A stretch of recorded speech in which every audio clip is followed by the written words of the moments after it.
Breaking news deputy speaker రఘురామకృష్ణంరాజుపై custodial torture కేసులో విచారణకు హాజరయ్యారు జీజీహెచ్ మాజీ సూపరింటెండెంట్ ప్రభావతి. ఒంగోలు ఎస్పీ ఆఫీసులో పోలీసులు ఆమెను విచారించారు.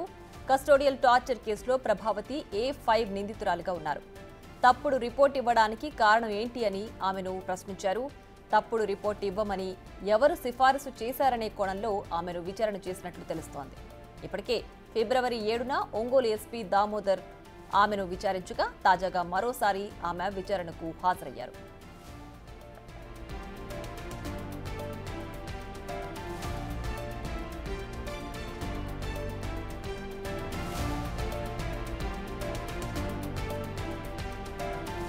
డిప్యూటీ స్పీకర్ రఘురామకృష్ణరాజుపై కస్టోడియల్ టార్చర్ కేసులో విచారణకు హాజరయ్యారు జీజీహెచ్ మాజీ సూపరింటెండెంట్ ప్రభావతి.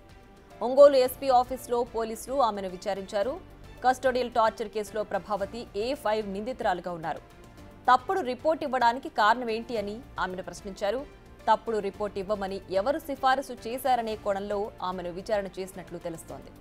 అయితే ఇప్పటికే ఫిబ్రవరి 7న ఒంగోలు ఎస్పీ దామోదర్ ఆమెను విచారించగా తాజాగా మరోసారి ఆమె విచారణకు హాజరయ్యారు.